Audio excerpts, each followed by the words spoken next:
What's up mga kasosyo? Nagtataka ka ba kung bakit yung mga mayayaman ang gagastos ng bisyo? O yung mga libangan nila ang mamahal ng mga need kailangan gamitin o mga bilhin? Nagtataka ka ba kung bakit pwede namang hindi sila gumastos ng ganong kalaki, pero bakit nila ginagawa yun? Ang akses sa pera. Sa video na to, sasabihin ko sa inyo yung personal kong opinion kung bakit nila yung ginagawa. Pagpasensyahan nyo na yung langaw at nasa harapan ako ng basurahan Okay lang yan, dito tayo makakapag-content Bago ko simulan yan mga kasosyo, ikwento ko muna sa inyo yung aking dating istoryahe din kung paano ko tignan yung bagay na yun. Dati nung nagsisimula pa lang tayo, syempre sa buhay pagdinegosyo o sa karera natin sa buhay, matipid tayo nun.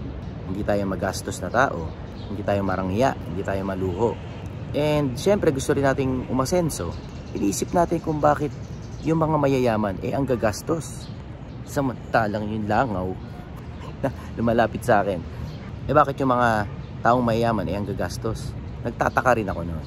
Syempre kapag gusto mong magtagumpay, pinag-aaralan mo rin yung buhay ng iba kung paano sila nagtagumpay. At nakaka-confuse na gayahin sila na marangya sila sa buhay, bumibili sila ng mga mamahaling kung ano-ano. Yung mga bisyo nila ang gagastos. Dahil gusto rin natin maging kagaya nila. Ang gagawin natin, gagayahin natin sila. Bibili rin tayo ng mga mararangyang bagay na yon.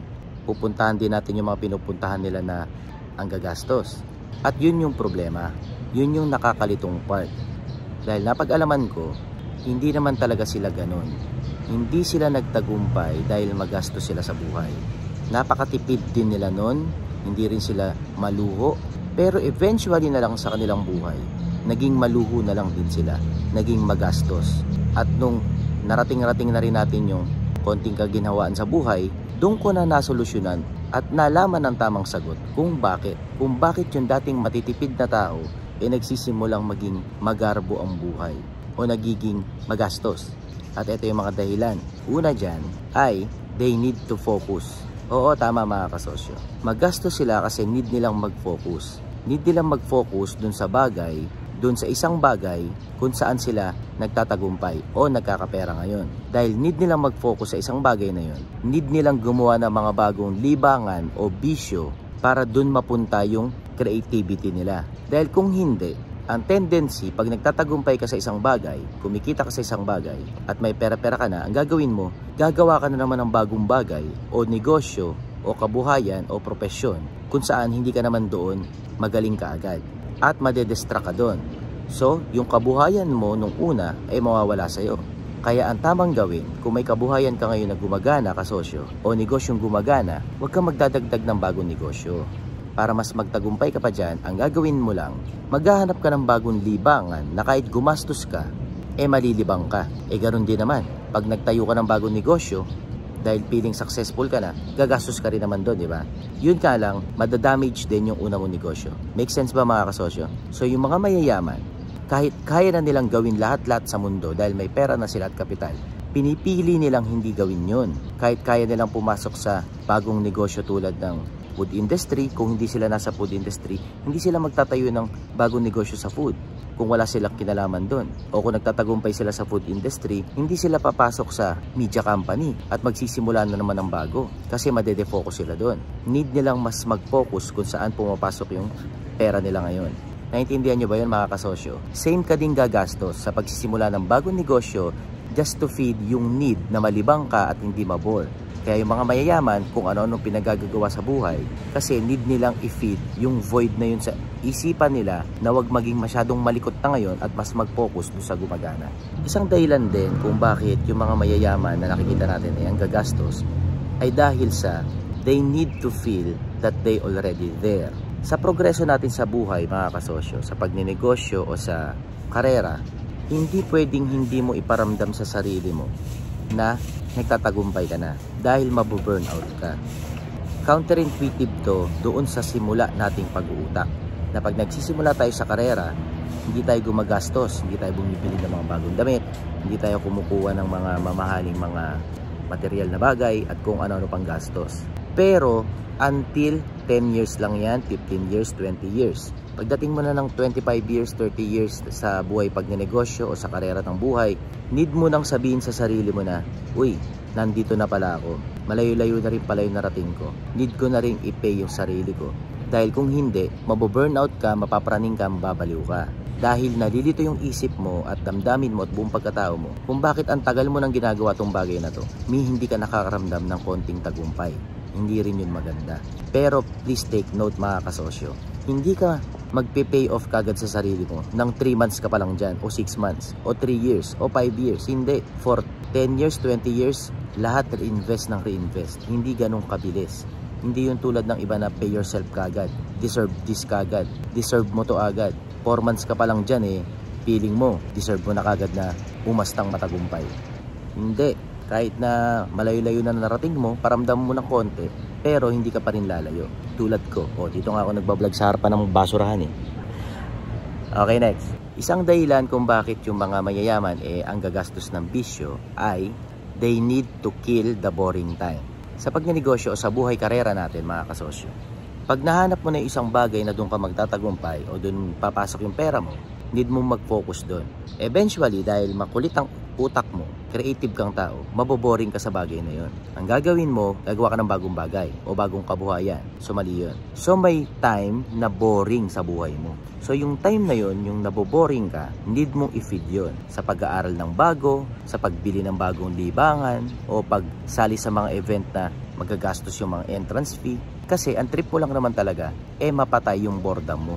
Dahil paulit-ulit na lang yung ginagawa mong bagay dun sa bagay na nagtatagumpay ka at padali ng padali yun dahil nga matagumpay ka dun, basic yun sa'yo, core gift mo yun, paboring ka naman ng paboring. So dahil naboboringan ka, need mong patayin yung kaboringan mo na yun. So dahil dun, gumagastos ka para malibang. Dahil kung hindi ka gagastos para malibang, ang utak mo mag-iisip ng bagong propesyon o karera o negosyo. At yon ang dumadali sa mga nagtatagumpay na. Kasi nagdadagdag sila ng bagong pagkakaabalahan para lang malibang, pero madadamage naman yung una nilang ginawang kabuhayan. So para ma-feel yung void ng boredom, maglibang ka, mag-golf ka, kahit gumastos ka. Kaya nag-golf yung mayayaman just to kill the boredom at ma-relax na rin yung utak. Pero ang ending, para lang ma-feed yung utak nila na naboboring na sa buhay nila kasi sobrang basic na nung ginagawa nila. Pero hindi nila yung kailangang ihinto at dapat ihinto dahil lang nabobor sila kung yun yung nagpapasok ng income o ng tagumpay. Isang dahilan kung bakit yung mga mayayaman ang gagastos ng trip sa buhay ay better network. Kapag nagtatagumpay tayo mga kasosyo, nasosurpass na natin yung current network natin. Hindi naman sa salbahe o masasama yung kasalukuyang network natin ngayon kaya iiwan natin sila. Hindi natin sila iiwan. May need lang tayo na ma-challenge sa mga kasamahan natin. Kaya ang tendency ng mga mayayaman, kaya gumagastos ng malaki. O okay lang na gumastos ng malaki dahil mas better yung network doon Kung may pera yung mga tao doon, garantisado, nandoon na rin sila sa antas kung nasaan ka ngayon at magkakalibel kayo. Kaya okay lang na gumastos kasi may return of investment. Ito yung tunay na networking. Hindi ka makikinetwork sa mga taong nasa antas na pinipigurot pa rin nila yung buhay nila. Wala kang mapapala halos doon. Ang totoong networking ay nandun sa tuktok. At hindi yung sama-sama kayo sa baba, network pa kayo dyan. Networking kayo dyan, pare-pares naman kayo mahihirap. Walang kwenta yung networking na yan. Mag-iiyakan lang kayo sa hirap ng buhay dyan. Wala kayong mapapala. Kung mahirap ka pa ngayon, huwag kang makipag-network. Magubos ka lang ng oras dyan. At wrong mindset pa yung ma-feed sa'yo. Ang gawin mo, magtrabaho ka lang na magtrabaho mag-isa. Huwag mong ikumpara ang sarili mo. Hanapin mo kung saan ka magaling at aasenso ka rin. At pag maasenso na tayo, doon tayo makikipag-network sa mga matatagumpay natin. At hindi makikipag-network sa mga nagsisimula pa lang din. Waste of time lang yun. Ang tunay na networking, yung nandun sa tuktok. Yung kayo-kayo ay matatagumpay na at magne-networking kayo kasi mas malakas ang puwersa pag magkakalibel kayong malalakas na nagsama-sama. Kaya yung mga mayayaman handang gumastos, magkaroon lang ng chance ang makilala yung ibang mayayaman din. At never yung mahirap ka, makipag-network ka sa mahihirap din. Walang mangyayari sa inyo doon. Okay, next. Isang dahilan din mga kasosyo kung bakit yung mga mayayaman magastos sa kanilang mga bisyo ay dahil sa they want to feel newbie again. Yung mga mayayaman ngayon, nung dati, sobrang lilikot ng isip niyan. Gustong-gusto niya nag-aaral lagi ng mga bagong bagay, pinipigure out yung kanilang mga industriya, at super excited sila doon. Bakit? Kasi newbie sila eh. Ang sarap maging newbie sa isang bagay. Yung newbie, yung sponge ka, yung lahat ng naririnig mo sa mundo na yon bago. Ang sarap ng pakiramdam na yon. Yung feeling na newbie ka. Kaya yung mga mayayaman, nag-e-explore yan ng mga bagong libangan kasi just to feed yung feeling na newbie ka sa bagay na to. Halimbawa, yung dating mahirap, yumaman, bibili ng mga mamahaling big bike yan. Bakit? Kasi ang sarap ng pakiramdam na newbie ka sa bagay na yon. Research ka, nag-aaral ka ng mga informasyon about sa big bike. Kaya yung feeling na bago ka sa industriya na yon, ang sarap sa pakiramdam din nun. At syempre, ang aalamin mo mga bagong bagay ay yung mga hindi mo nagagawa dati nung wala ka pang pera. Ngayon nagkakapera ka na, yung titirahin mo na bisyo, yung pangarap mo lang dati. Isang example din dyan yung pag-golf. Dati hindi mo na-appreciate yung pag-golf kasi ba't parang gano'n? Nag-access sila ng oras doon sa kanang pera. Ang mamahal nung gamit, ang mamahal nung damit na dapat suotin, ang gastos per hour. Pero bakit yung mga mayayaman nag-uubos ng oras at pera doon? Kasi sa pag-golf, mag-aaral ka ulit doon. Pag-aaralan mo yung mga bagong equipment, bagong strategy, bagong skill na hindi mo naman magagawa nung dating wala ka pang may pera. Kasi hindi naman tulad ng basketball court yan na kahit saan may basketball court. Yung bang may budget lang yung distrito nyo kahit hindi dapat tayuan ng basketball court, tatayuan ng basketball court. Hindi ganoon ang pag-golf. Kaya syempre pag nagkakapera na tayo, ang trip na natin, yung mga hindi pa natin naaabot. At ma-feed din yung need natin na may bago tayong natututunan. Nang hindi tayo made-distract dun sa kasalukuyang nagpapasok ng pera. Ayos? O kaya mga kasosyo, kung wala ka pa sa antas na may pera ka, mag-focus ka lang dyan. Huwag mong madaliin ang pagtatagumpay. Matagal yan. 10 years, 15 years, 20 years. Matagal talaga yan. Maging inspirasyon natin yung mga kasalukuyang patagumpay na at nakikita nating magarbo ang buhay. Kung saan nagpupunta, ang gaganda ng mga material na bagay, inspirasyon natin sila. Pero aking lang paalala na never ever fake it mga kasosyo. Huwag mong pepekiin ang tagumpay. Dahil malilito ang utak mo at ang puso mo at buong pagkatao mo kung bakit gumagalaw ka na ng matagumpay ka pero alam ng pagkatao mo na hindi ka pa matagumpay. Don't fake it till you make it. Mali yun mga kasosyo. Mababaliw ka nun. Yan ang masamang epekto ng law of attraction. Ini-imagine mo na matagumpay ka na pero hindi pa naman talaga.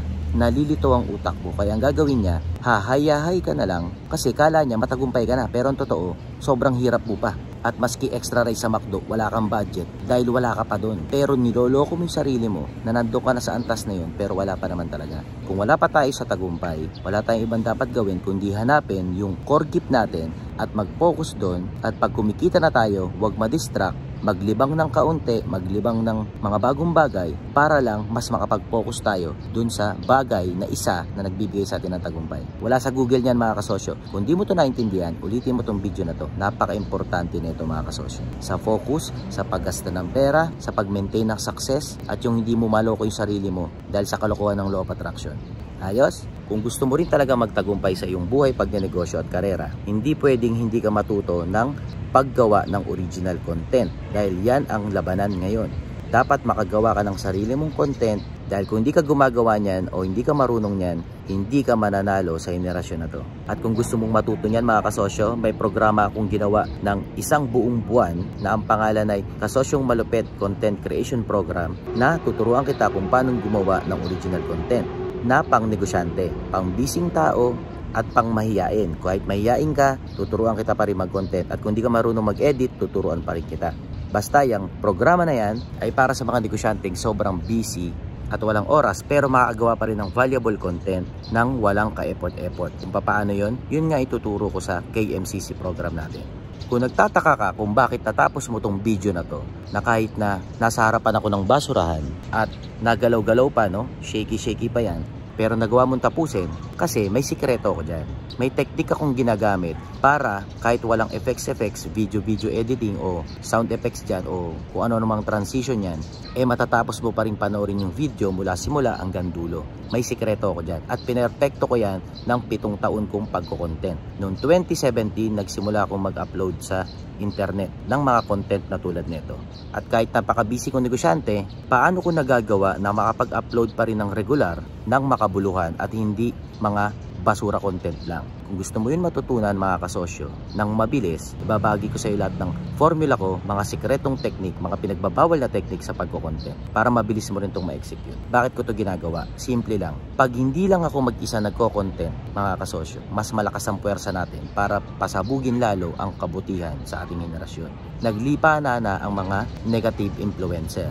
Ngayon, kailangan kong padamihin yung mga positive social media influencer. At tayo yon mga kasosyo. Gusto kong ituro sa inyo yung lahat ng sikreto ko, gusto ko man sanang ipagdamot, pero mag-isa lang akong puwersa sa social media na nagsasabi ng mga katotohanan sa mundo ng pagnenegosyo. Ngayon gusto kong dumami rin tayo. Naturuan ko na kayo kung paano magsimula ng negosyo ng walang puhunan. Ito naman, pinagtatrabahuan ko kung paano ko kayo mapapasikat o magiging kilala sa internet para mabenepisyohan ang inyong negosyo, ang inyong personal na buhay at higit sa lahat, maging kakampi ko kayo sa pag-ayos ng bansang ito. Kung lahat tayo maging kilala sa internet, tayong mga mabubuting negosyante, ang lakas ng puwersa natin mga kasosyo. Kaya kung gusto mong matutunan ng mga teknik ko, mag-join ka sa Kasosyong Malupit Content Creation Program sa susunod na batch. Kahit na nasa Pilipinas ka o wala ka sa Pilipinas, walang problema.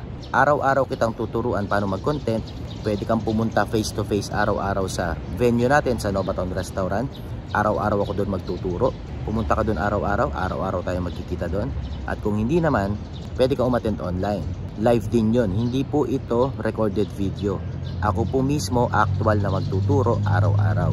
At kung hindi ka maka-attend ng session ng araw na yon, may daily replay din po ito. Araw-araw may replay para kung hindi ka maka-attend ng araw na yon, mapanood mo rin kagad mamaya at makahabol ka sa mga assignments. Basta, huwag nyo isipin na wala kayong oras. Kung wala kang oras ngayon, hindi ka magkakaroon ng oras kahit kailan. Kaya sinetap ko ang KMCC program mga kasosyo para ito sa mga taong busy tulad natin. Basta mag-enroll ka sa KMCC program mga kasosyo, akong bahala, hindi ka maiiwan.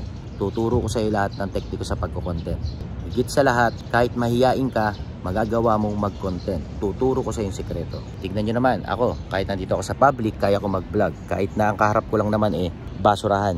O join na mga kasosyo sa starting next week dahil malaki ang tsansa yan na yung batch na huling ako na ang magtuturo. Dahil yung mga susunod na batch, iba na ang instructor.